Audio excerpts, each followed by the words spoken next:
Adelante, hermana. Oremos. Padre Santo y Padre de Misericordia, te alabamos, te glorificamos y te damos gracias, Señor, por el privilegio que nos permite estar esta noche reunidos, Señor, este grupo de tus hijos, Señor, con el propósito de reconocer tu grandeza, tu misericordia, tu gran poder y también, Señor, para poder aprender más de tu palabra, Señor.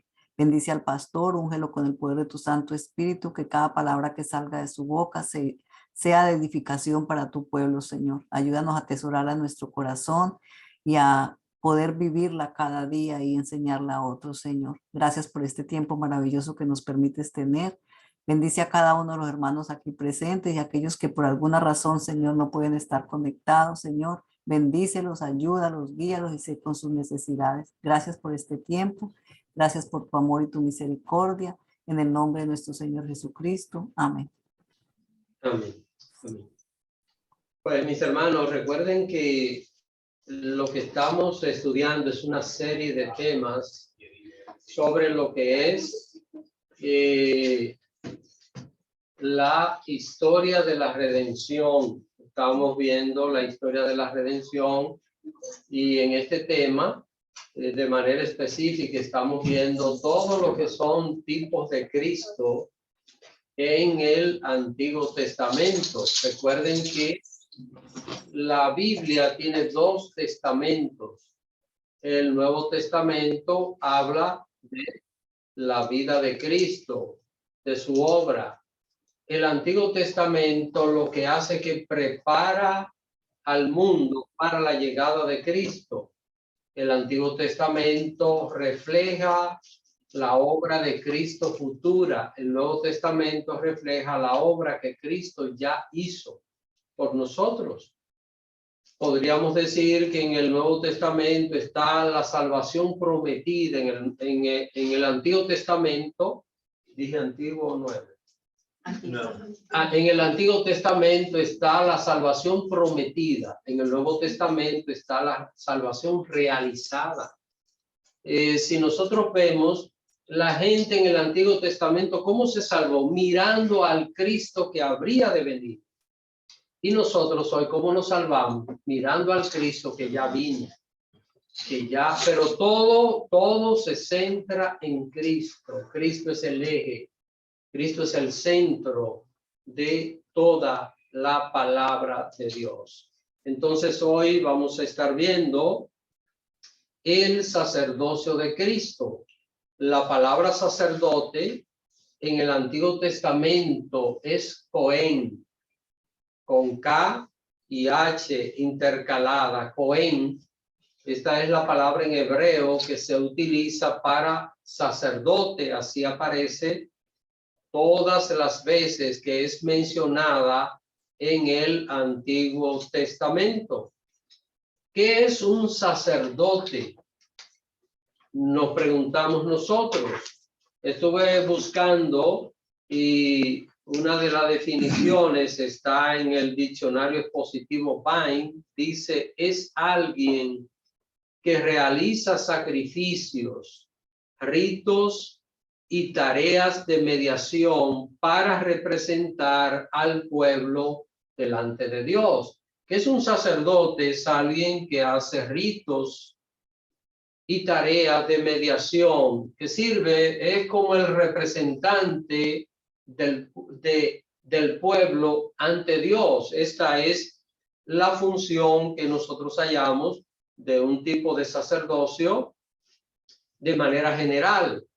Ahora, la Biblia hace una primera mención de un sacerdote y por ahí vamos a partir para poder ir analizando el aspecto bíblico del sacerdocio y luego poder llegar a Cristo. Entonces, la primera mención que hace la Biblia de un sacerdote se llamó Melquisedec.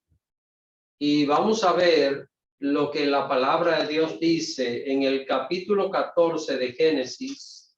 Vayamos a Génesis capítulo 14. Vamos a ver esta mención que hace la palabra de Dios de el sacerdocio. Melquisedec, en lo que buscan la cita bíblica, se trata de vamos a utilizar el término un personaje enigmático porque no hay detalles acerca de su procedencia, solo se mencionan algunas cosas. Por cierto, tengo un tema, todo un estudio bíblico acerca de Melquisedec.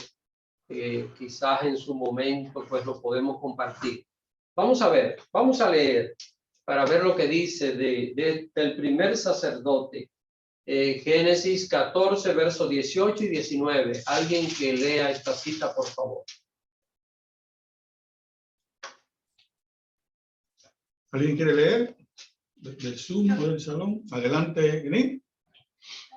Entonces Melquisedec, rey de Salem y sacerdote del Dios Altísimo, sacó pan y vino y le bendijo diciendo: bendito sea Abraham, el Dios Altísimo, creador de los cielos y de la tierra. Hermanos, es la primera vez que en la Biblia se menciona la palabra sacerdote, y fue en los tiempos de Abraham. Abraham vivió hace aproximadamente unos 4000 años atrás, así que hace bastante tiempo que Abraham vivió en este mundo.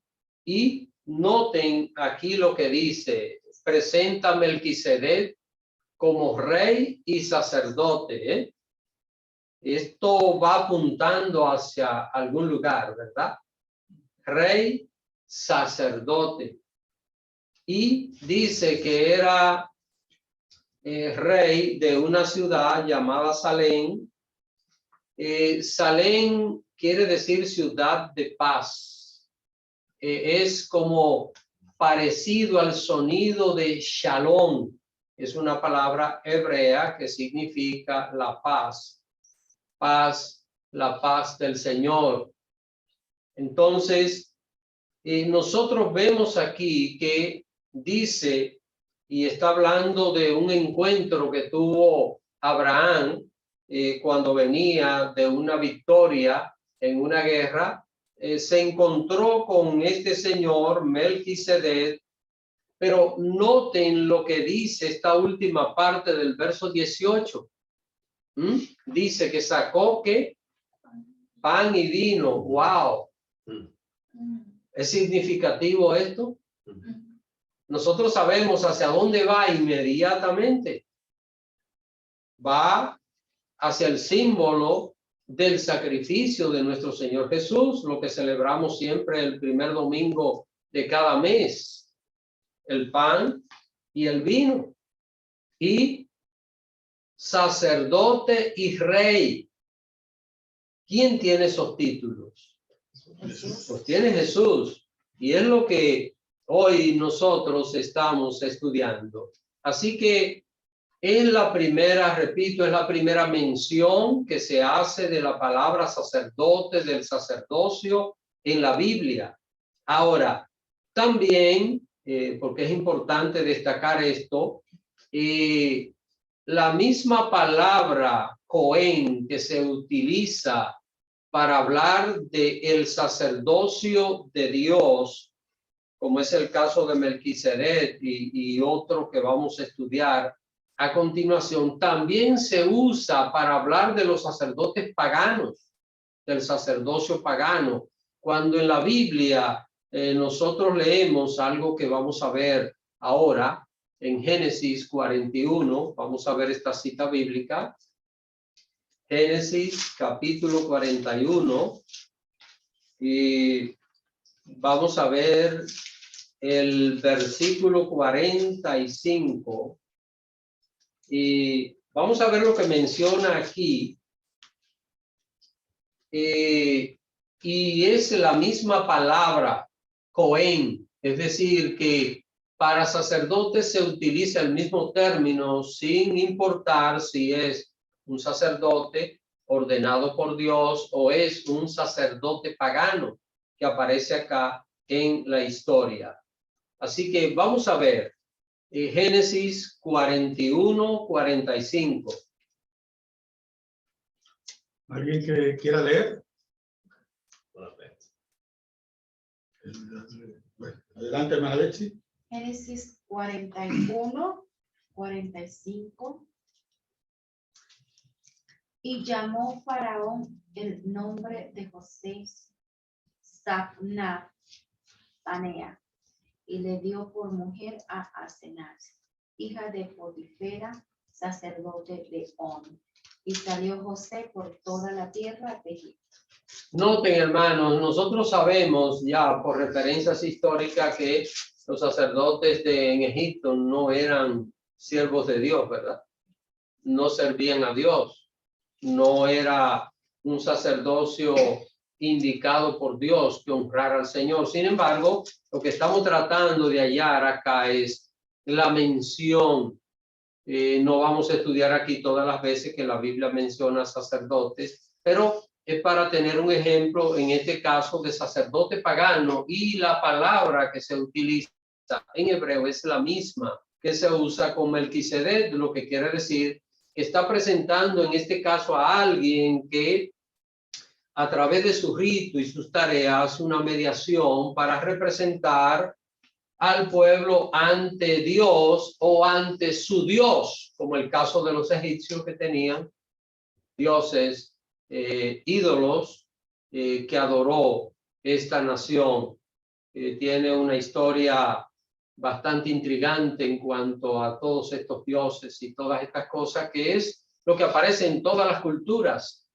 Todas esas culturas paganas pues tenían diferentes dioses, diferentes usos a los dioses que en determinado momento pues ellos se imaginaban que esos dioses podían hacer algo a favor de sus vidas. Ahora, pasó el tiempo y bien sabemos nosotros que cuando estamos leyendo a Génesis 41 fue en los tiempos de José, en Egipto, y que después de José, hasta que finalmente Dios saca a su pueblo de Egipto. Ustedes saben que cuando leemos aquí esta cita de José, todavía su papá Jacob no había llegado a vivir a Egipto. Es un poquito más adelante que Jacob llega a vivir a Egipto, y que con la llegada de Jacob estuvieron descendientes de Jacob, incluyéndolo a él, 71 personas entraron a Egipto. 430 años más tarde, vivieron 430 años los hijos de Israel allá en Egipto. Después de pasar todo este tiempo, habían más de 2 millones de personas viviendo allí en Egipto, que eran parte del pueblo de Israel. Ahora, ¿qué hace el Señor cuando saca a su pueblo de Egipto? Dios entonces establece un tipo de sacerdocio que debía guiar al pueblo espiritualmente. El propósito del sacerdocio era que guiara al pueblo, para enseñar al pueblo cómo obedecer a Dios y para servir, en este caso, de un tipo de mediador, de representante entre Dios y el pueblo. Ese fue el propósito de estas cosas. Y entonces vamos a ver lo que nos dice Éxodo capítulo 28. Éxodo capítulo 28.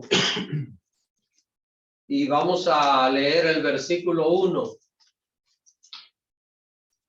Éxodo, segundo libro de la Biblia, capítulo 28. Y vamos a ver lo que nos dice el verso 1. Vamos aquí a ver lo que es el origen de el sacerdocio arónico. Hermana Jennifer.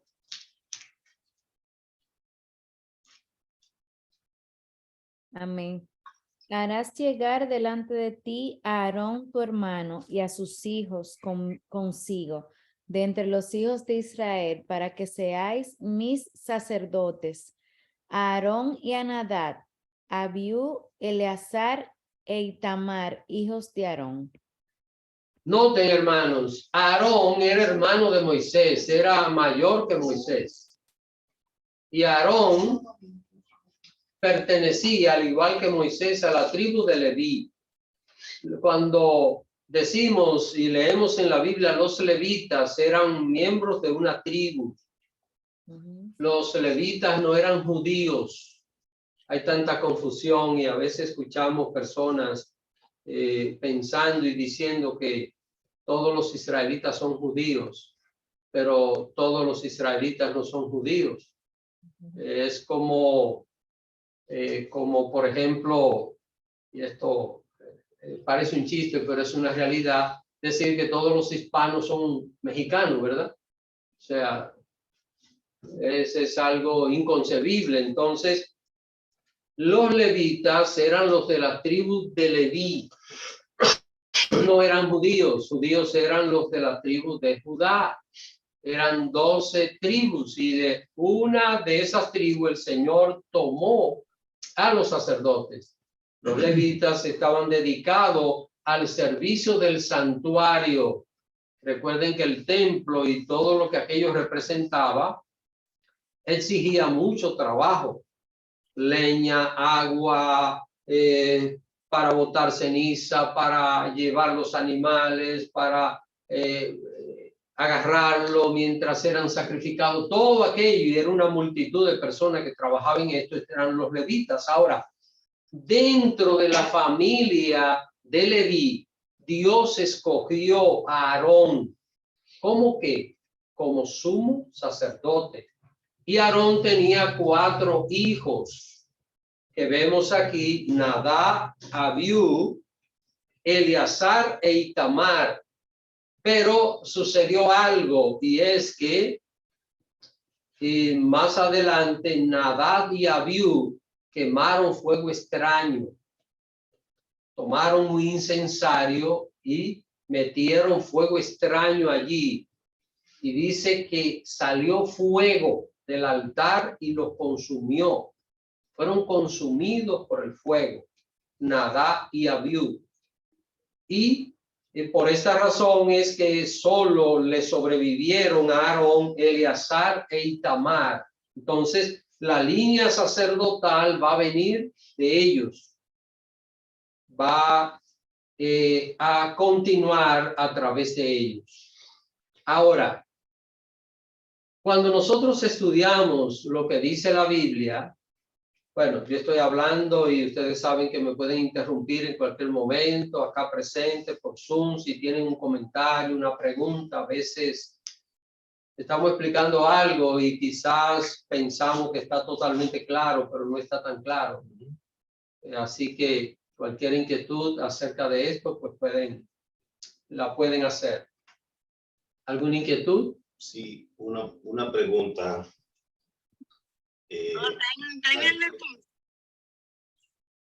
Eso da mucho comentarios, mucho estudio acerca de, sabemos que los judíos son los descendientes o los que son de la tribu de Judá, pertenecían a la tribu de Judá. Sí. Pero la palabra judío, no sé si se usa indistintamente o se usa mal usada con relación a, y me baso aquí mismo, en el mismo capítulo 40, en el mismo capítulo 28, que habla de los hijos de Israel. O sea, Dios sacó de Egipto a los hijos de Israel. Sí, pero los hijos de Israel no son judíos. Estamos, pero es el pueblo que Dios salvó. El pueblo, hablando de las 12 tribus. Las 12 tribus. Las 12 tribus, el pueblo de Israel. Pero hay una 12 tribus que fue escogida para donde iba a ser el Mesías. Que es la tribu de Judá. La tribu de Judá. Porque recuerden que cada tribu tuvo una función en el pueblo. Los hijos de Jacob fueron, bueno, quizás me quede alguno, pero Rubén, Judá, Benjamín, José, Isaacar, Aser, Neftalí, Zabulón, no recuerdo ahora, pero bueno, quizás se me queda alguno. Dan, Neftalí, creo que ya ahí están todos. Esos 12 hijos, ellos se reprodujeron y de cada uno de ellos salió una tribu. Miren qué era lo que pasaba. ¿Cómo se podía saber que era de una tribu? Es que no se casaban entre tribus. Se casaban los de la tribu de Benjamín con los de la tribu de Benjamín. Entonces, aunque era todo un pueblo, pero mantenían esa tradición. Hermano Antonio, creo que usted estaba leyendo algo que pasó con un levita, la concubina, que la cortaron en pedazos. Usted me estaba diciendo acerca de que estaba leyendo que Sí. la violaron pero eso pasó en la tribu de Benjamín. Entonces Sí, sí. la cortaron en pedazos y mandaron 12 pedazos. ¿Qué pasó, hermano? Que en ese tiempo hubo una guerra entre tribus y la tribu de Benjamín fueron aniquilados muchísimos de Benjamín por una maldad que hubo. Entonces después estaban llorando todos porque iba a faltar una tribu. Y como no podían casarse entre tribus, les recomendaron a los de Benjamín que cuando las muchachas fuesen a buscar agua, se robaran muchachas y se las llevaran a casarse para que no desapareciera una tribu, porque era la costumbre que había, tribu con tribu, y por eso se mantuvieron durante siglos así, las tribus que podían ser identificadas una de la otra. Pero el punto básico es que todos son israelitas, pero no todos son judíos, que ahí es donde está el error. Todos son israelitas, las 12 tribus.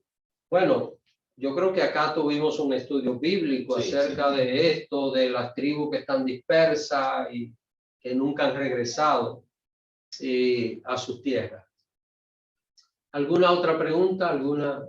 Cuando dice la Biblia fuego extraño, se refiere a que hicieron fuego sin seguir lo que especificaba las leyes. Sin seguir lo que decía, porque para el incienso Dios le mandó una combinación, tal cosa, y debían hacerlo de esta manera. Recuerden que aquello se trataba de la obediencia. Cualquiera dice, pero qué severo Dios, sencillamente por esto, se trataba de la obediencia.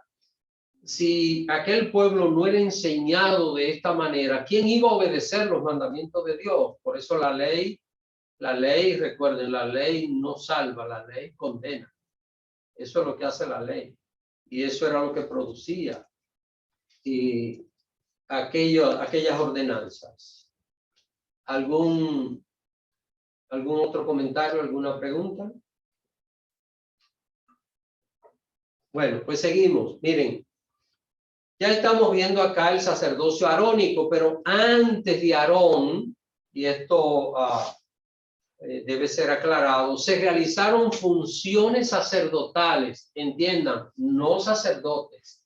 Solo es mencionado en este caso Melquisedec.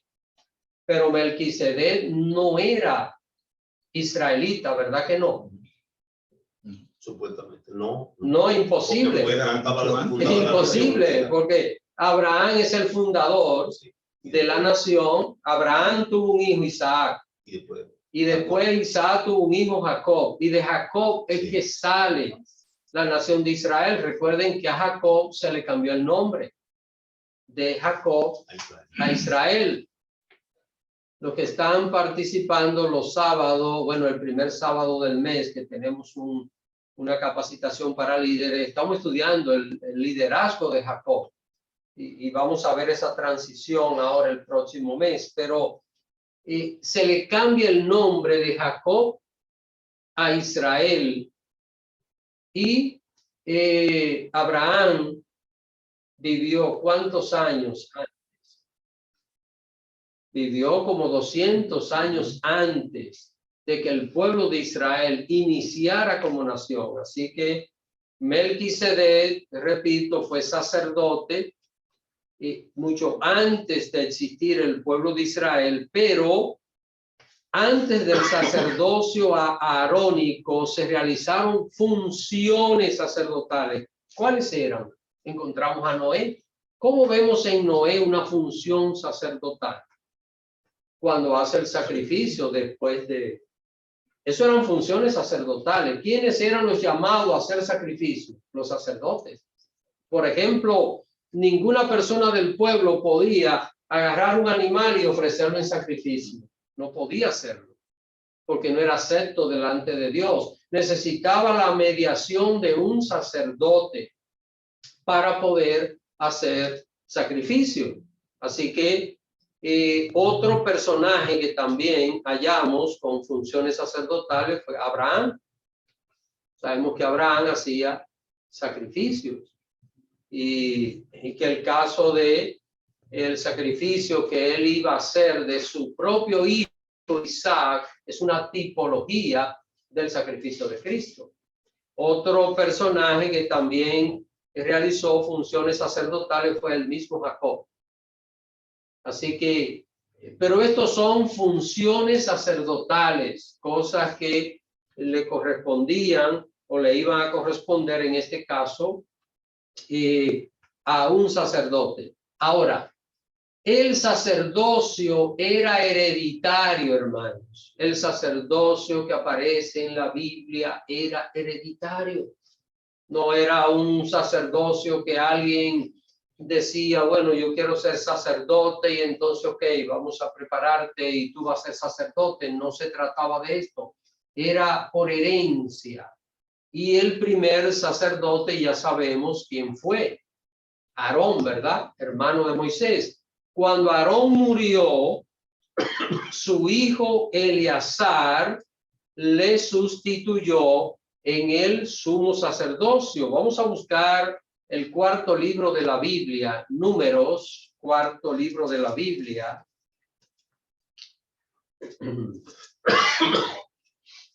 Vamos a ver el capítulo 20.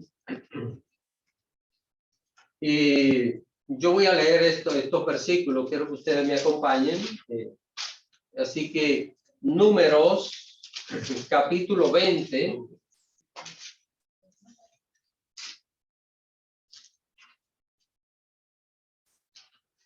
Números, bueno, creo que la hermana Bielka tiene una pregunta. Adelante, hermana.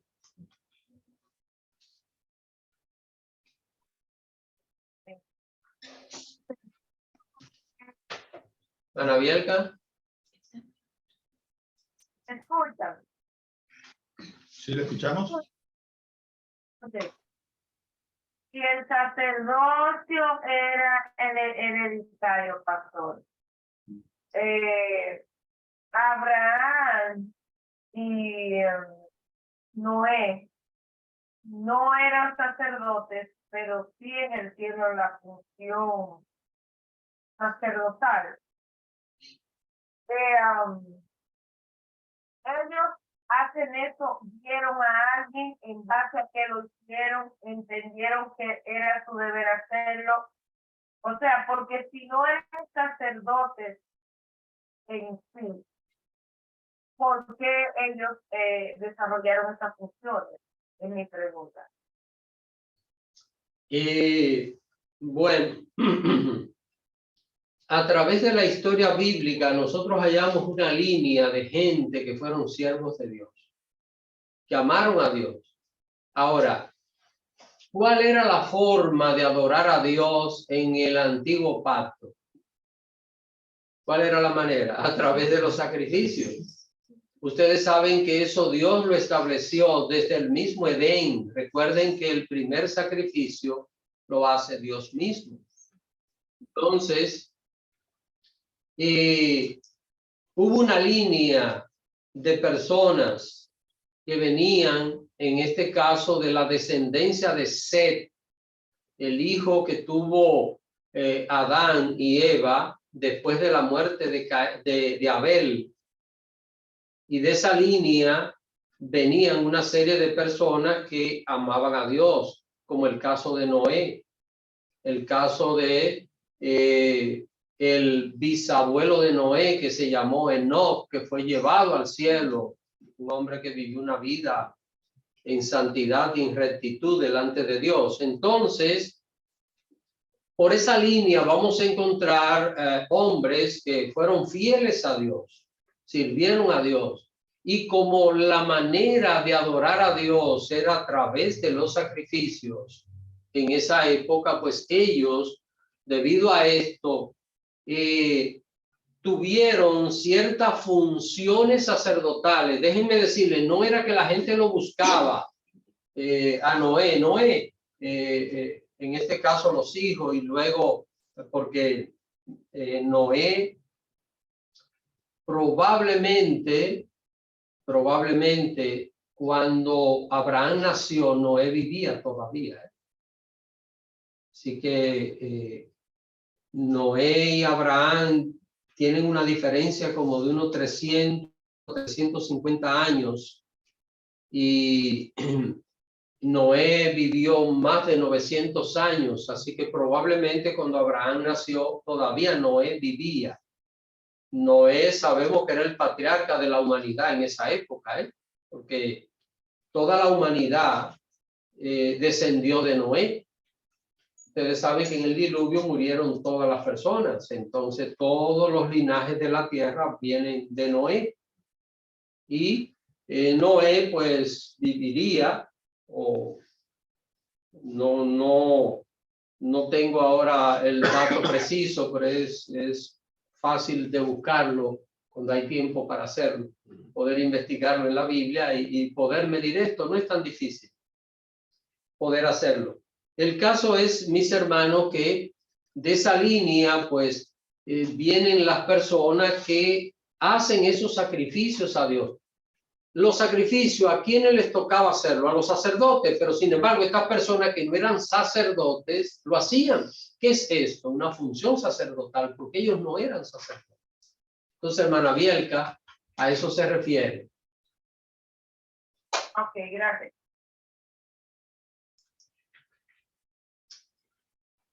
Hermano Antonio. Pastor, pero una pregunta, ¿era común en aquella época de Noé, de Abraham, hacer sacrificio, o fue estas personas que eran justos y Dios puso en el corazón de ellos que lo hicieran? Yo pensaría, porque no hay como algún detalle bíblico que uno pueda, pensaría que quizás no era tan común en la época de Noé, porque la Biblia dice en Génesis 6 que la humanidad se corrompió, la maldad, hasta tal punto que Dios dijo, voy a erradicar al hombre en la tierra. Entonces, yo diría que partiendo de ese supuesto, no era tan común, solo el caso de Noé y de algunos siervos que venían de esa misma línea, tenían esa práctica. Porque yo lo que pienso es que al igual que Aarón y sus hijos son sacerdotes, porque eso fue una orden de Dios, Sí, posiblemente Dios a Noé, a Abraham, puso en su corazón que hicieran los sacrificios. Entonces, como si fueran cuasi sacerdotes por mandato de Dios. sí, muy cierto. Es decir, aquello fue algo que Dios trató con ellos, y como venían, repito, porque si nosotros vemos, si nosotros nos podemos a leer esto que se llama genealogía, que a cualquiera le da sueño, pero tiene una importancia enorme. ¿Por qué razón? Porque de ahí nosotros podemos darnos cuenta y decir, oh, pero mire que estos personajes vienen de una línea, descienden, y es un ejemplo del padre, del abuelo, del bisabuelo, del tatarabuelo, esa línea hasta que llegamos nosotros a Jacob. Con esa línea directa en Jacob, el asunto se divide en 12, que es con cada una de las tribus, pero ciertamente que Dios fue que puso en el corazón de ellos hacer esto, pero ellos fueron obedientes, porque recuerden, cuando Dios llama a Abraham, ¿qué Dios le dice? Abraham, vete de donde tú tienes tus propiedades y todo, vete a un lugar que yo te voy a mostrar. ¿Y qué hizo Abraham? Se fue. ¿Ven? Entonces, se trataba de esto, se trataba de obedecer el mandato de Dios. Tal vez hubo otros que no tuvieron la misma experiencia y no aparece ni siquiera mencionado en la Biblia, pero esto es algo que lo estamos, ¿verdad?, argumentando. No podemos nosotros señalar ningún otro caso. Ahora, vamos a ver lo que pasa cuando Aarón muere. Y yo voy a leer acá Números capítulo 20, desde el verso 23. Miren lo que dice aquí. Y Jehová habló a Moisés y a Aarón en el monte de Hor, en la frontera de la tierra de Edom, diciendo: Aarón será reunido a su pueblo, pues no entrará en la tierra que yo di a los hijos de Israel, por cuanto fuisteis, miren, era el sacerdote, rebeldes a mi mandamiento en las aguas de la rencilla. Toma a Aarón y a Eleazar su hijo y hazlo subir al monte de Hor, y desnuda a Aarón de sus vestiduras y viste con ellas a Eleazar su hijo, porque Aarón será reunido a su pueblo y allí morirá. Tremendo mensaje este, hermano. Tremendo viaje. Usted sabe lo que es un viaje. Vamos a subir al monte que allá te va a morir. Cualquiera se devuelve, sale corriendo, ¿verdad? Sigue diciendo el verso 27. Y Moisés hizo como Jehová le mandó y subieron al monte de Hor a la vista de toda la congregación. Y Moisés desnudó a Aarón de sus vestiduras y se las vistió a Eleazar su hijo. Y Aarón murió allí en la cumbre del monte, y Moisés y Eleazar descendieron del monte. Así que, ¿qué es lo que estamos viendo? Lo que estamos viendo acá es un sumo sacerdocio hereditario. Muere Aarón, Eleazar su hijo, que era en este caso el primogénito, porque los dos anteriores sabemos ya que murieron. Así que a partir de aquí encontramos la línea de los sacerdotes, y ustedes dirán, pero y entonces tenía otro hermano, Itamar, era sacerdote también, pero no era sumo sacerdote. Entonces, ¿cuál era la línea? La línea era que el sumo sacerdote iba a tener hijos y su primogénito iba a ser el sumo sacerdote, y así va a continuar. Pero imagínense, en el caso de Eleazar, ¿cuántos hijos tendría? Yo no sé. Pensemos que tuvo 5 hijos. Esos 5 eran sacerdotes, pero el primogénito iba a ser el sumo sacerdote. Entonces, dense cuenta, cada sacerdote iba a tener hijos iban a ser sacerdotes, pero solo una línea iba a ser sumo sacerdote. Lo que quiere decir, la familia sacerdotal empezó a crecer y con los años, con los siglos, fue creciendo. Creo que hay una pregunta. Sí, hermana Doralisa, y después vamos con hermana Bielka. Buenas noches y bendiciones a todos.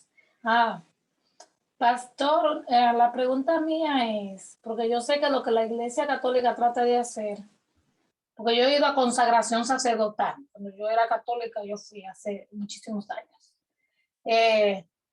Ellos lo hacen todo en el orden de Melquisedec, pero ellos sacan muchísimas cosas que no están en la Biblia. Bueno, mi pregunta es, entonces, ¿de dónde saca la Iglesia Católica que los sacerdotes no se casan? Pues ellos últimamente se están casando, pero pues sacaron otras ramas, pero no se casan. Si tenemos el origen de que Bueno. se casaban. Bueno, miren una cosa, hermanos. A mí me encanta la historia. Me fascina. Y me ha gustado siempre leer las historias del mundo, historia universal.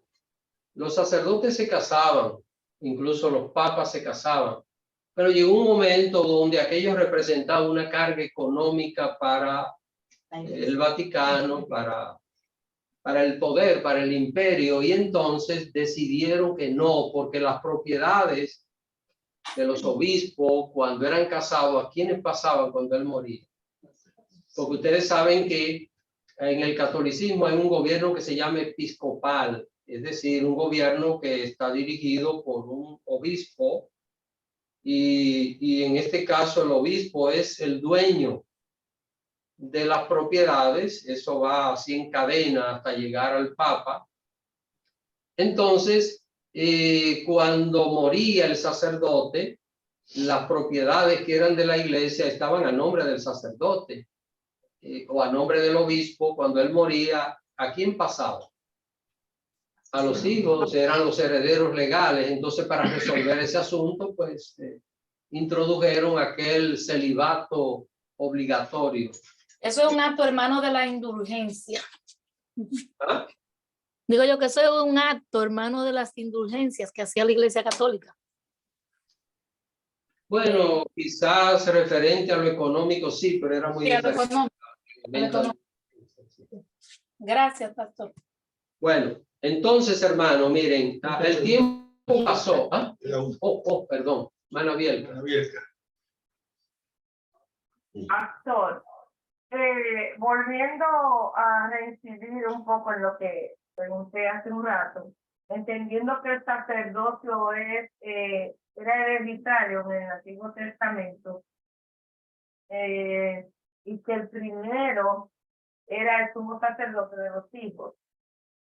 Aparte de eso, de ser hereditario, me imagino que debe de haber una condición, o sea, es hereditario siempre y cuando obedezcan la ley de Dios, que era en ese tiempo lo que se reía, o sea, sí, porque, por ejemplo, se ve el caso, no sé si él era sacerdote o algo, que los dos hijos de él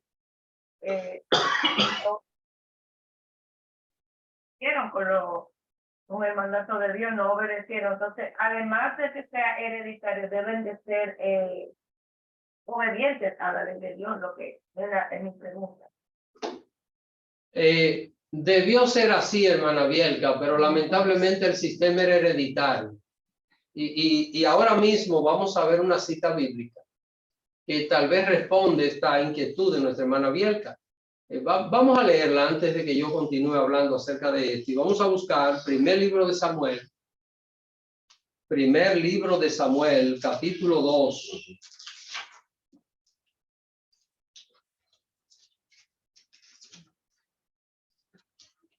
Y quisiera que alguien se lea el verso 12 para que vean lo que dice aquí. Primer libro de Samuel, capítulo 2, versículo 12. Hermano Denis. Los hijos de Elí eran hombres impíos y no tenían conocimiento de Jehová. Ok, ¿cómo se llamaban los hijos de Elí? Primero, ¿quién era Elí? Era el sumo sacerdote. El hombre que representaba al pueblo delante de Dios. Era Elí. Y Elí tenía dos hijos. Uno se llamaba Ofni y el otro Finés. Ofni era el primogénito. ¿Y qué dice aquí de los hijos de Elí? Eran impíos. Usted sabe lo que es un impío.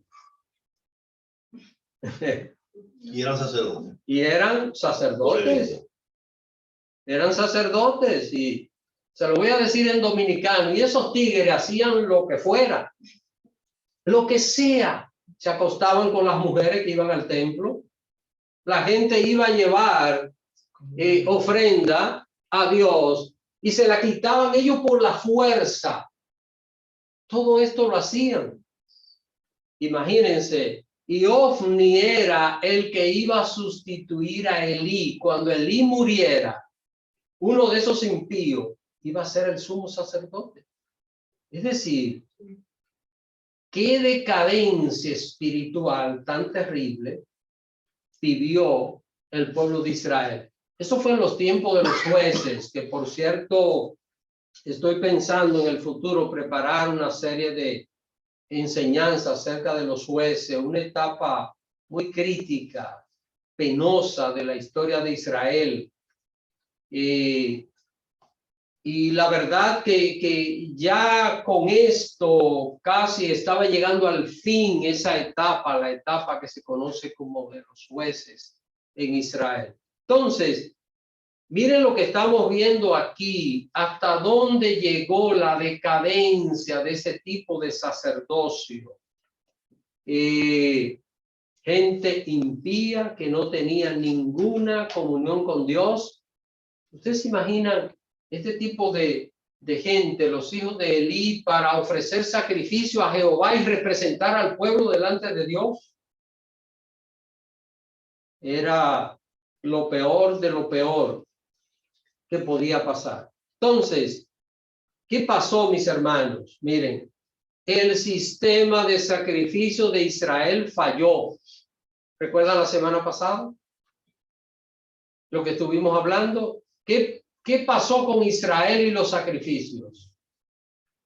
Israel pensó que podía comprar a Dios. Israel pensó, es decir, la nación pensó, bueno, yo puedo hacer lo que sea y sencillamente voy y ofrezco un animal en sacrificio y ya resuelvo el problema con Dios. No entendieron que el propósito de los sacrificios era buscar el arrepentimiento, que la persona al pensar que un pobre animalito tiene que ser degollado por mi culpa, entonces yo no voy a seguir pecando. Pero no entendieron esto, ¿eh? Entonces falló el sistema de sacrificio, falló el sacerdocio. Noten lo que encontramos aquí. Y cuando nosotros llegamos al Nuevo Testamento, ¿qué encontramos en el sacerdocio? ¿Quiénes eran en los tiempos de Jesús sumo sacerdote? Anás y Caifás. ¿Y qué eran? Dos días. No eran buena gente, hermano. Entonces, vemos aquí todo esto. Ahora, ¿cómo podía un sacerdocio fallido representar al pueblo ante Dios? ¿Cómo podía? Vamos a ver una cita bíblica acerca de esto y está en el libro de Oseas. Este es uno de los libros pequeños de la Biblia que parece que no están, pero sí están. Y es, los salmos están a mitad de la Biblia, a mano derecha, buscando Isaías, Jeremías, Ezequiel, Daniel, y después de Daniel está Oseas. Así que Oseas, capítulo 4.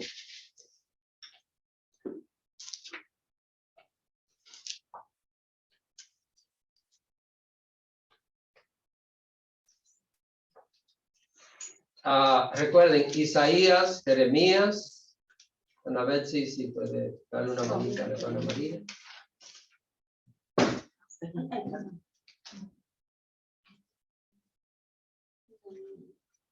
Después de Ezequiel está Daniel y después de Daniel está Oseas.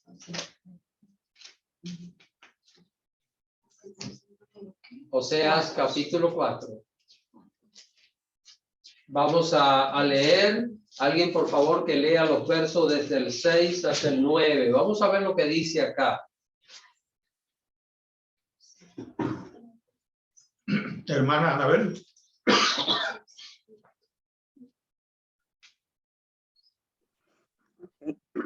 Oseas 4, de 6 al 9. Señor bendiga su palabra. Y dice, mi pueblo fue destruido porque le faltó conocimiento. Por cuanto desechaste el conocimiento, yo te echaré del sacerdocio. Y porque olvidaste la ley de tu Dios, también yo me olvidaré de tus hijos, conforme a su grandeza. Así pecaron contra mí. También yo cambiaré su honra a afrenta. Del pecado de mi pueblo comen y en su maldad levantan su alma. Y será el pueblo como el sacerdote, le castigaré por su conducta y le pagaré conforme a sus obras. Hermanos, ¿cómo? ¿Cómo?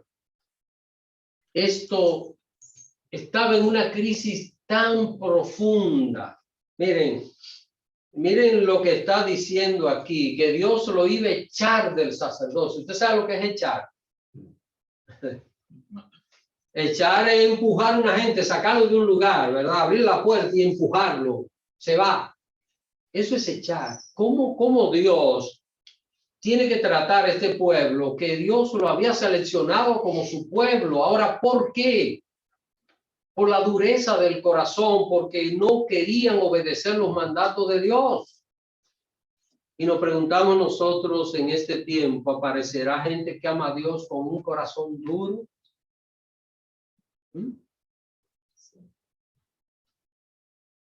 Te dice el pastor, una persona que aman a Dios con corazón duro. Sí. Sí. Si tiene corazón duro, no los van a amar. Son Pues, rebeldes. Sí, pero estamos hablando de personas que de alguna manera profesan su fe cristiana y todo, pero que es resistente. A veces hay casos de un creyente que sabe que la Biblia le manda a hacer algo y está años y años y años y años. Dios, espérate, ¿no? Cuando yo diga. Entonces eso es un corazón duro delante de Dios, porque el ejemplo contrario es si Dios nos manda a hacer algo, vamos a ser obedientes a lo que Dios dice en su palabra. Miren la condición del pueblo de Israel. Hermanos, la historia del mundo habría sido diferente si Israel hubiera obedecido los mandamientos de Dios. La historia del mundo en la actualidad sería diferente. Pero lamentablemente no fue así. Entonces, hermanos, miren, el sacerdote tenía que ofrecer sacrificio por él y por el pueblo. Así que para el sacerdote ejercer su función sacerdotal, tenía que hacer dos cosas, ¿verdad? Él tenía que hacer sacrificio por el pueblo, esa era su función principal, pero el sacerdote tenía que hacer sacrificio por él mismo. Porque ¿cómo se presentaba el sacerdote delante de Dios? Tenía que hacer un sacrificio, porque el sacerdote era perfecto, no pecaba. Ven lo que leímos, que los hijos de Elí eran impíos. Vamos a ver, y vayamos ahora al libro de Hebreos, unas 10 hojas antes de Apocalipsis, aproximadamente. Hebreos, capítulo 9.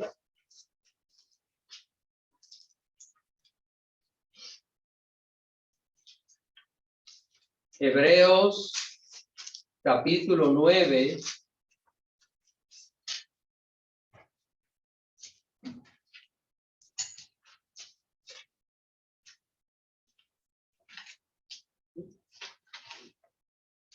Quisiera que alguien se lea el verso 7, Hebreos capítulo 9, verso 7. Alguien, por favor, que se lea esta cita. Pastor Juan. Pero la segunda parte, solo el sumo sacerdote, una vez al año, no sin sangre, la cual ofrece por sí mismo y por los pecados de ignorancia del pueblo. Noten, ¿qué tenía que hacer el sacerdote para poder ministrar delante de Dios? Primero, pedir perdón por sus pecados. ¿Cómo? Con sangre, con un sacrificio. Y segundo, ¿qué tenía que hacer después de él ser perdonado? Hacer un sacrificio para que el pueblo pudiese recibir perdón. Así que este era el modelo que hallamos nosotros dentro del sacerdocio. Ahora bien, vamos a ver algo muy interesante. Cuando nosotros vemos a Jesús, ¿qué encontramos en él? Encontramos que fue cordero y sacerdote. Miren, el sacerdote tenía que usar que un cordero para recibir perdón. Ahora, vamos a ver lo que encontramos en Jesús. Y quisiera que alguien ahí mismo, en esa misma página, capítulo 8 de Hebreos, vamos a ver capítulo 8 de Hebreos, estamos en el 9, capítulo 8, verso 1. Alguien, por favor, que se lea esta cita bíblica. Hermana Doralisa. Ahora bien, el punto principal de lo que venimos diciendo es que tenemos a tal sumo sacerdote, el cual se sentó a la diestra del trono de la majestad en los cielos. ¿Quién es ese sumo sacerdote que menciona aquí? ¿Quién es? Jesús. Entonces, estamos viendo en Jesús, ¿qué cosa? Estamos viendo que es sumo sacerdote y vamos a ver el tiempo que nos queda de este estudio bíblico, vamos a ver ese detalle acá de Jesús como sumo sacerdote. Sin embargo, Jesús, ¿qué fue a la vez de ser sumo sacerdote? ¿Qué fue? Fue Cordero. Como Juan lo presentó al mundo, he aquí el Cordero de Dios que quita el pecado del mundo. Entonces, noten, el sumo sacerdote era un pecador que tenía que ofrecer sacrificio para recibir perdón y entonces después poder ofrecer sacrificio por el pueblo. Lo que quiere decir, nadie impuro puede servir de mediador entre Dios y los hombres. Es imposible poder hacerlo. Y acá estamos viendo en esta cita bíblica que leyó nuestra hermana Doralisa, el escritor a los hebreos, que para mí es el apóstol Pablo, pero bueno, no todo el mundo se pone de acuerdo en esto. Hermana Betsy. No pude tomar la cita. Hebreos 8:1. 8:1. Dice que tenemos tal sumo sacerdote, el cual, ¿qué hizo? Se sentó ¿dónde? A la diestra del trono de la majestad en los cielos. Sabemos que esta condición ningún ser humano podía llevarla a cabo. ¿Por qué? Porque los sacerdotes eran ¿qué? Personas pecadoras que, repito, tenían que ofrecer sacrificio por sí mismo y luego pues poder hacerlo por el pueblo. Jesús murió como el Cordero de Dios. ¿Para qué? Para limpiar el pecado de todo aquel que se arrepiente. Así que sin arrepentimiento no hay efectividad de perdón, en el Antiguo, en el Nuevo Testamento y donde sea. Ahora, vamos a ver. Jesús murió como Cordero, ¿verdad? Resucitó con un propósito, con el propósito de ser que mediador entre quién, entre Dios y los hombres. Entonces, ¿qué estamos viendo? Estamos viendo en este caso que el mismo Cordero que sirve de sacrificio a la vez sirve de que de sumo sacerdote. Eso es lo que representa el sacerdocio de Cristo. Y vamos a ver lo que nos dice la Biblia, 1 Timoteo, un poquito a la izquierda de Hebreos. Quizás algunas 6 hojas antes de Hebreos. 1 Timoteo, capítulo 2, versículos 5 y versículo 6. Vamos a ver lo que nos dice aquí. Un texto coyuntural en la Biblia. Hermana Mireya. 1 Timoteo capítulo 2, verso 5 y verso 6. Amén. Porque hay un solo Dios y un solo mediador entre Dios y los hombres, Jesucristo hombre, el cual se dio a sí mismo en rescate por todos, de lo cual es Dios testimonio a su debido tiempo. Ok, hermano, esto está claro en la palabra de Dios. Si hay un solo Dios y decimos, hay un solo Dios, y dice aquí que hay un solo mediador, no hay más mediadores. Entonces, ningún ser humano ya puede ser mediador entre Dios y los hombres.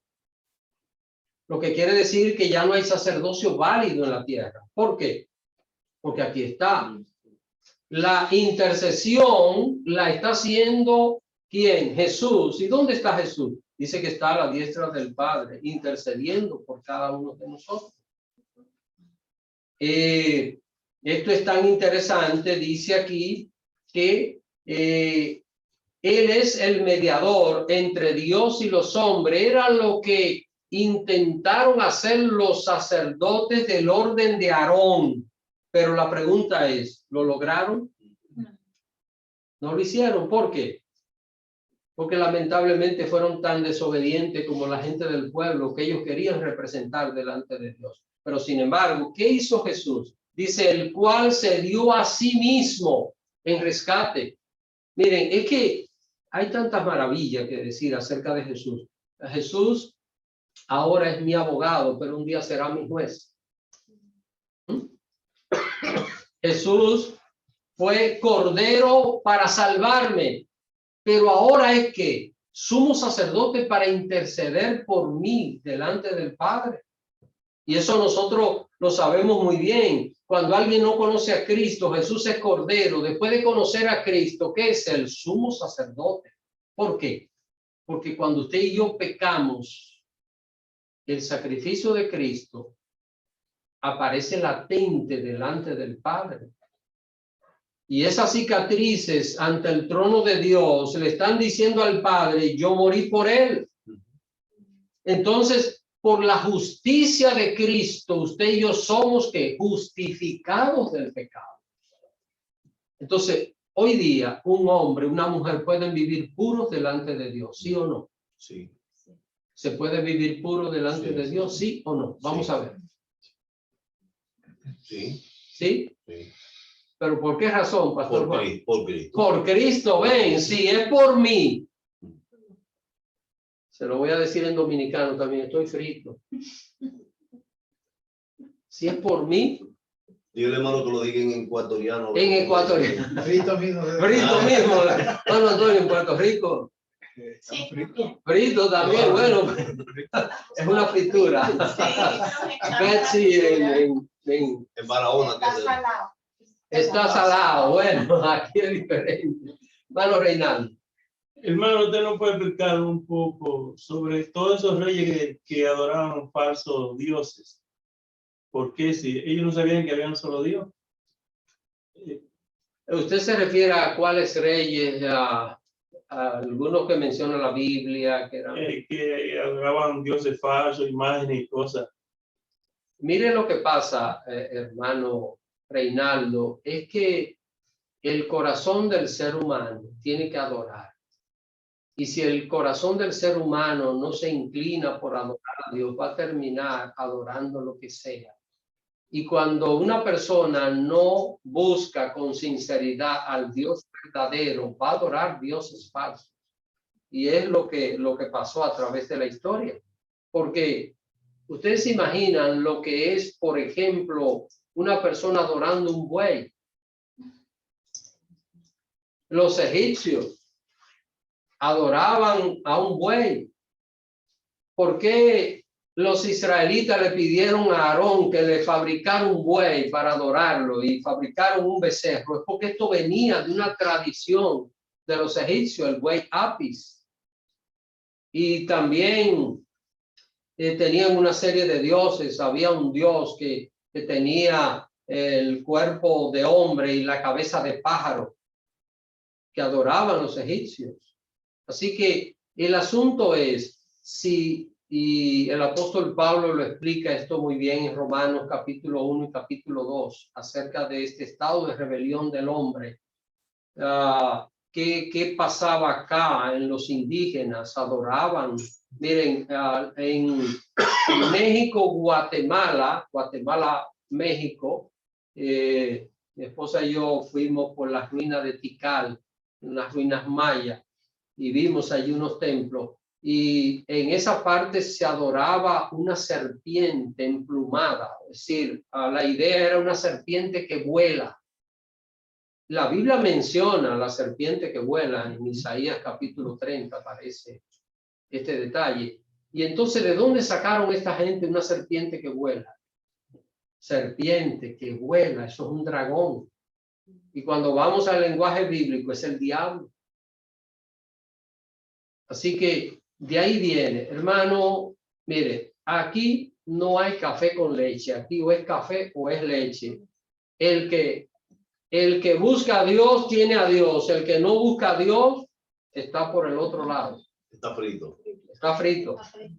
Es decir, con Dios no hay nada a media, o estamos fuera, o estamos dentro, o estamos fuera. No hay término medio. Ahora, que Dios ama a todo el mundo y que Dios quiere que nadie se pierda, esa es la verdad más grande que aparece en la Biblia. Dios no quiere que ningún idólatra se pierda. Dios no quiere que hasta el más malvado del mundo, Dios quiere que se salve, pero para salvarse tiene que arrepentirse.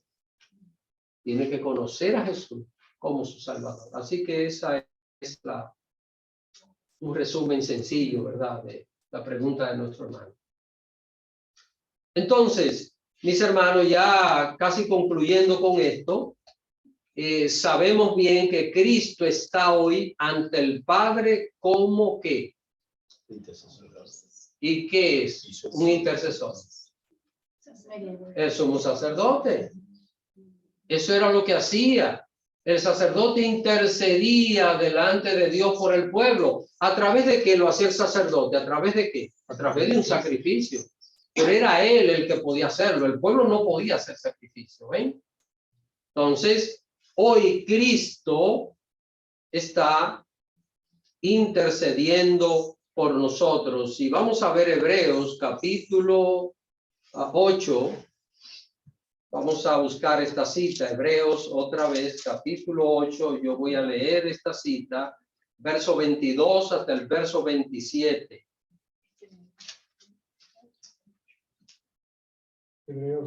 Perdón, capítulo 7.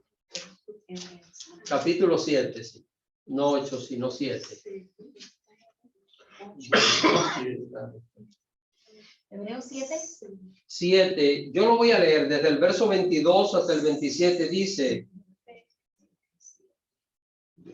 por tanto, Jesús es hecho fiador de un mejor pacto, y los otros sacerdotes llegaron a ser muchos, debido a que por la muerte no podían continuar. ¿Qué pasaba con el sacerdote cuando moría? Se acababa y otro venía.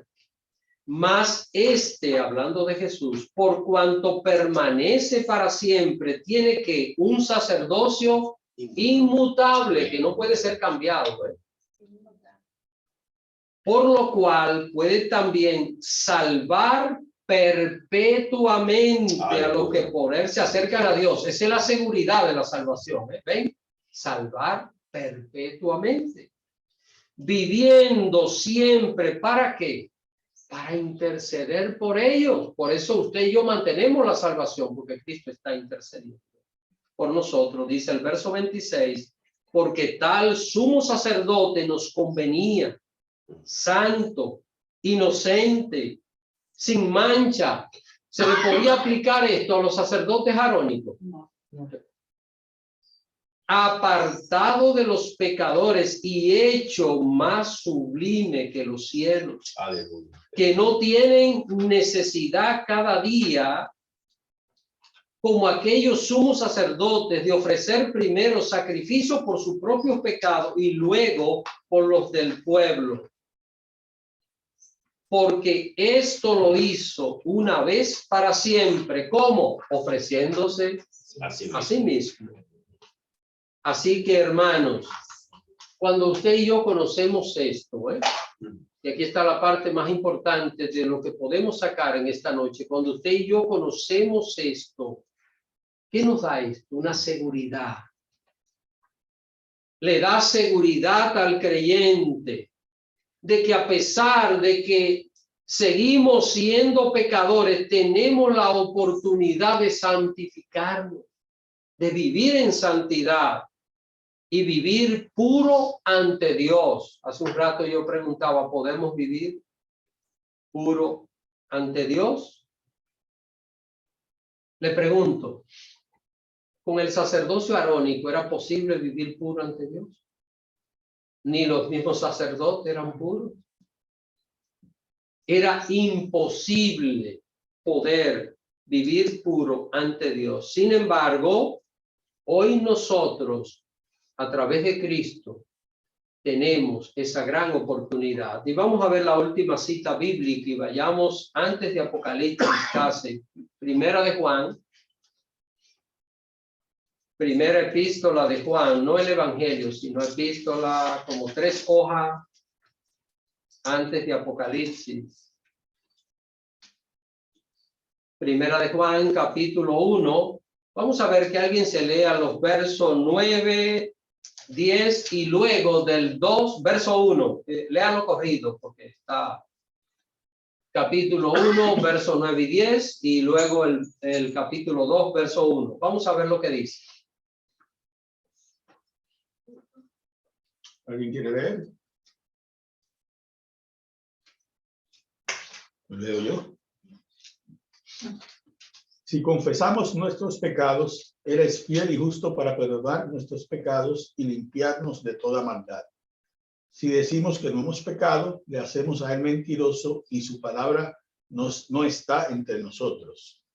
Hijitos míos, estas cosas os escribo para que no pequéis. Y si alguno hubiere pecado, abogado tenemos para con el Padre, a Jesucristo el justo. Wow, esto me da una seguridad. ¿Sabe por qué, hermano? Porque soy pecador. Porque saliendo de este estudio bíblico, yo puedo pecar contra Dios. Pero esto me da una seguridad. Me da la seguridad de que peco. ¿Qué es lo que tengo que hacer? ¿Qué dice el versículo? Sí, el primero que leyó el hermano Antonio, el 9, ¿qué dice? Sí. En caso de una licencia. No, pero ¿qué dice aquí? El verso 9. Sí, confesamos. ¿A quién? No le puedo confesar mi pecado a otro hombre porque el otro hombre es pecador y no me puede ayudar.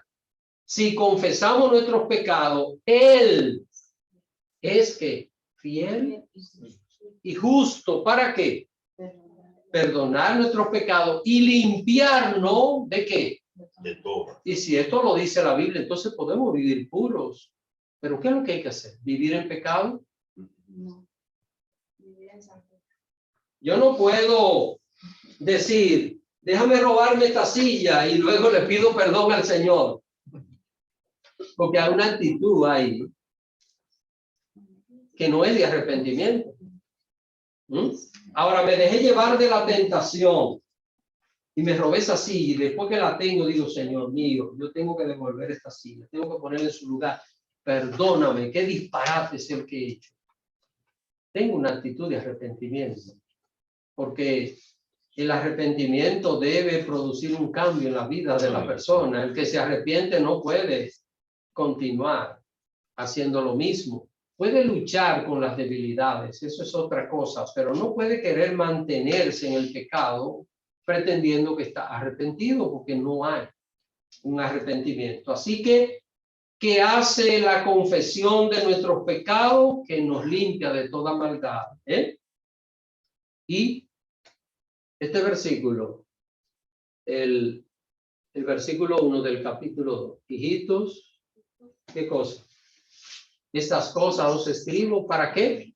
No pequéis, es decir, sacrifíquense, no pequen, hagan todo, pero no pequen. Pero si alguno pecare,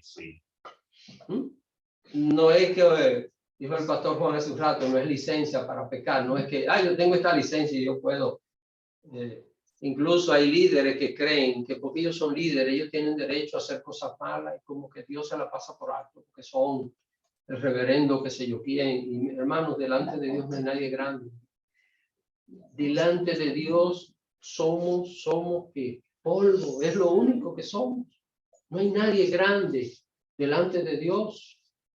La Constitución de los Estados Unidos dice que no hay nadie por encima de la ley, ¿verdad? ¿Se cumplirá esto? Tal vez. Tal vez. Pero delante de Dios no hay nadie grande. No hay nadie importante. Lo único que cuenta es que si pecamos, vamos a confesar nuestros pecados. ¿Y a quién tenemos? El abogado. ¿Qué hace el abogado? ¿Que defiende al culpable o no? Para declararlo ¿qué? ¿Qué busca un abogado con su defendido? Declararlo inocente. Ahora, falla el abogado. Si la persona es culpable, el abogado, y se demuestra que es culpable, el abogado lo puede sacar libre. Vamos a ver, le voy a reformular la pregunta. Va a un tribunal una persona, lo va a defender un abogado, se demuestra en el juicio que la persona es culpable, ¿lo puede sacar libre el abogado? Termina condenado. Vamos a ver, usted y yo vamos a juicio delante de Dios y vamos con Cristo. ¿Somos culpables? ¿Nos saca libre Jesús? Sí. Eso es lo glorioso de servir al Señor. Amén. Eso es lo maravilloso de servir al Señor. Y ese es el sacerdocio de Cristo para nosotros. Así que la próxima semana vamos a continuar desarrollando otro tema interesante acerca de esto. No sé si hay alguna pregunta o algún comentario. ¿Preguntas, comentarios finales, Pastor Juan? Sí, el único comentario que tengo, y es el malentendido que tantos hermanos tienen cuando se habla acerca de la doctrina de la gracia, de la salvación por gracia, que dice, pues tú eres salvo y siempre salvo, puedes seguir pecando. A lo contrario, una persona salva no tiene licencia para pecar, aun cuando tiene conocimiento de lo que Cristo hizo por nosotros, de que Él es nuestra justicia. En gratitud vamos a esforzarnos a caminar en integridad delante de su presencia y hacer lo mejor que podamos. Amén. Si Él murió por mí, yo tengo que vivir por Él. Amén. Ese es el distintivo del salvo. ¿Algún otro comentario? Hermana Bielka. Que una persona que piense de esta manera como, bueno, yo soy salvo, siempre salvo, puedo pecar. Yo pienso que no ha entendido la gracia, porque la gracia nos lleva a un plano que, oye, yo hago todo lo posible por no pecar. Claro, obviamente, porque vivo en la carne, pero no es una licencia de que yo puedo hacerlo, todo lo contrario. O sea, yo no quiero desagradar a un Jesús que murió por mí y yo siempre digo esto sin yo merecerlo. O sea, eso me debe caminar en santidad dentro de lo posible. Cuando yo oigo una gente que dice así, yo lo que pienso es, bueno, no he entendido la gracia, aunque piensan que sí, y uno lo nota también en su caminar, o sea, porque es que su vida, su testimonio dice realmente. Entonces eso quería agregar. Muy bien, hermana Bielka. Miren, cuando una gente entiende la gracia, sabe que no merece la salvación. En vez de decir, aprovecho la gracia para pecar, dice, yo no merezco la salvación. El número uno. Y lo otro es, cuando una persona dice, yo soy salvo, puedo pecar, hay que ver si ha sido salvado. Sí. Hay que ver si ha sido, porque el hecho de que una persona puede comprarse una Biblia, puede decir que es cristiano, lo que sea, sin haber aceptado a Cristo. Entonces, si alguien piensa así, se cuestiona si ha sido salvado. Y tal vez no solamente ver el pecado como el cometimiento de una falta, sino también la Biblia dice que el que sabe hacer lo bueno y no lo hace también es pecado. Es pecado. Entonces, porque yo creo que a veces podemos estar viendo de no cometer una falta, pero a veces no estamos haciendo algo bueno que deberíamos también hacer. Muy bien. sabemos que hay dos formas de pecar. Hay múltiples tipos de pecado, pero hay dos formas de pecar, por comisión y por omisión. Lo que decía el hermano Denis es omitir, hacer algo bueno. Si veo algo y sé que tengo que hacerlo y no lo hago, eso es pecado delante de Dios. Pastor, lo que hay que tener en cuenta es que Cristo es nuestro abogado, pero Él es un abogado perfecto. Sí. Y un abogado perfecto nunca va a sacar inocente a alguien que es culpable. Si nosotros no estamos verdaderamente arrepentidos, Él no va a interceder favorablemente por nosotros. Amén. Y pienso yo que alguien que en su mente dice, bueno, pido perdón, pero después puedo hacerlo de nuevo, no está arrepentido. Así que aunque pida perdón, es inválido completamente. Sí. Porque él puede ver el corazón, él sabe si estamos diciendo la verdad o no. El abogado humano, pues no sabe y muchas veces sabe que es culpable y tiene que defenderlo. Sí. Entonces, pero Jesús no tiene que hacer eso. Jesús conoce hasta nuestros más íntimos pensamientos. El problema, hermano Antonio, es que a veces hay gente que creen que pueden engañar a Dios. Dicen, no, yo. Sí, y hacen aparentar. Y hay gente que dice, no, yo dejé tranquilo a fulano, ya eso está bien con Dios. Y la persona se está engañando a sí misma. Además, eso es un perjuicio para uno mismo, ¿no? Porque cargar con el pecado que no ha sido perdonado es daño para uno mismo. Sí, porque es una carga que el ser humano no puede llevar. Claro. No, pastor, yo tengo aquí pensando, digo, hay personas que por ignorancia real no conocen a Dios, no lo conocen. Y por eso es que los cristianos, nosotros, que estamos aquí estudiando la palabra, que tenemos el conocimiento, si pecamos lo estamos haciendo con pleno conocimiento. Sí. Entonces el castigo nos viene porque nos viene. Dios nos conoce y nuestras intenciones, porque todos pecamos, todos pecamos. Pero si Dios conoce las intenciones de nuestro corazón y nuestra lucha, estamos luchando por no cometer este pecado que está siendo persistente en mi vida, posiblemente pues Dios vea esa parte. Pero ¿qué pasa con los ignorantes, los que no tienen el conocimiento de la palabra? Porque es que no la tienen. ¿Qué sucede? ¿Qué pasa con ellos, hermano? Y mire, el apóstol Pablo parece que se preguntaba esto y el Espíritu Santo en Romanos capítulo 1 y Romanos capítulo 2, allí le explica lo que es la culpabilidad del hombre. Y Pablo dice textualmente que aquellos que no están bajo la ley de Dios, los que no tienen este conocimiento, dice que Dios ha puesto en el corazón de cada persona la conciencia. Y nosotros podemos ver, por ejemplo, sociedades, vamos a llamarlas cavernícolas, pero ellos saben lo que es malo y lo que es bueno. No tienen un conocimiento del Hijo de Dios, no tienen un conocimiento de la Biblia, como ya nosotros lo tenemos, pero sí saben, por ejemplo, por qué en una sociedad atea mentir es un delito. Porque, por ejemplo, vamos a pensar Cuba. Es un gobierno ateo, ¿verdad? Una persona puede decir en Cuba ante un tribunal mentir y como es un gobierno ateo, puede decir la mentira está correcta porque la mentira, Dios dice que no mienta, pero esta gente no cree en Dios. No, está mal. Por ejemplo, asesinar a una persona en una sociedad atea es incorrecto. Y así sucesivamente nosotros podemos ver, y es que dice Pablo que Dios ha puesto una ley aquí en la conciencia y de esa no se escapa nadie.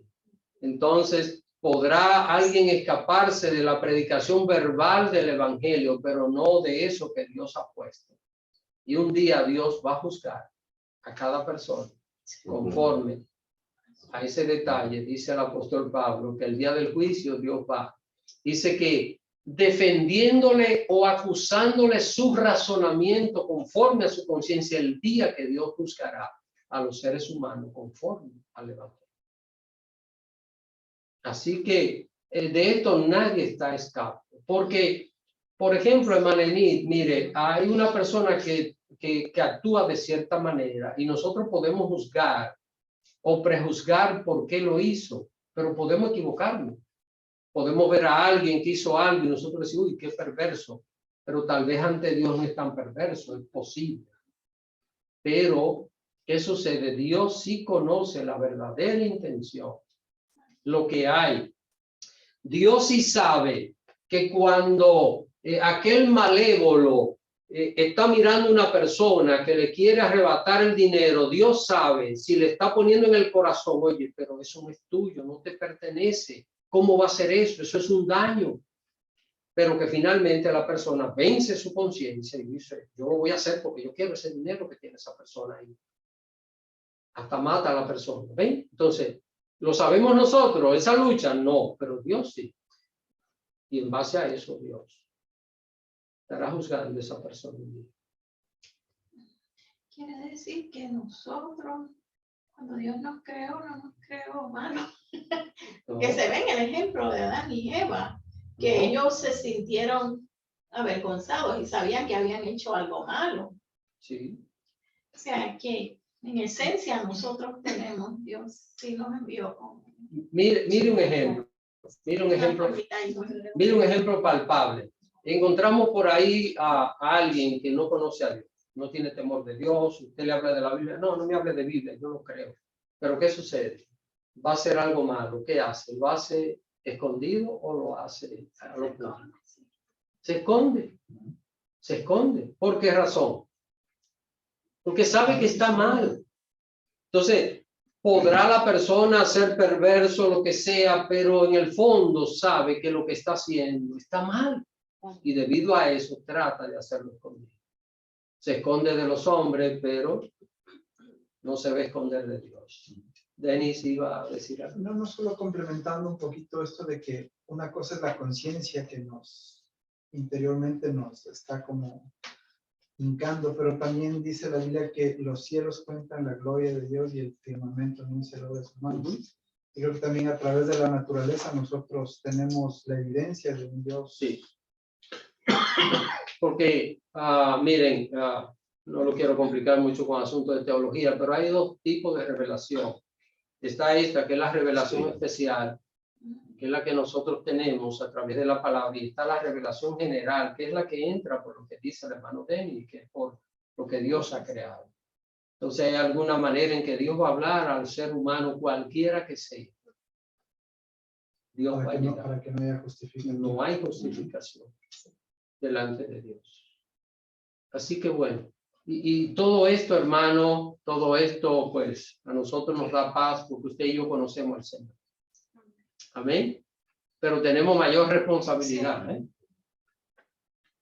Mayor responsabilidad de andar rectamente delante del Señor. Nos hemos extendido más de lo que yo pensaba. Solo una cosita, solo para completar esto, digo, cuando usted dice tenemos mayor responsabilidad, yo le mandé a usted un documento hace unos días y estaba viendo las estadísticas de los hispanos que vivimos en esta área, en el condado de Broward, es inmensa. Yo reflexionaba y digo, cuánta necesidad espiritual hay en todo esto y cuánta oportunidad tenemos aquí que Dios ha permitido tener un lugar, gente para poder congregar a tanta gente que estará buscando de Dios y que pues, tenemos nosotros esa responsabilidad. Sí. No podemos eludir esto, y lo que acaba de decir el hermano Denis es lo segundo más importante después de la salvación. Que otros también puedan ser salvos. Así que es lo segundo, salvación número 1 y número 2, que otro sea salvo.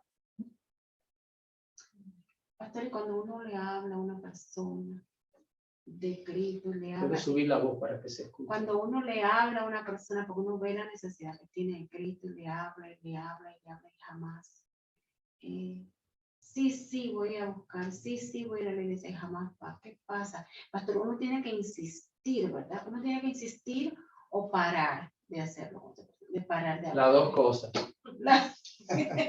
Parar de decirle e insistir orándole a Dios, Señor, dame la oportunidad, y va a llegar la oportunidad. Sí, miren, yo no quiero extender esto porque me gusta ser prudente con el tiempo, pero Y hace tiempo que mi esposa y yo estábamos ansiosos porque en el lugar donde vivimos hay gente que habla español. La mayoría no habla español, pero hay gente que habla español. Y nosotros somos muy prudentes, nunca vamos a empujar una puerta, nunca. Pero siempre aprovechamos cualquier oportunidad.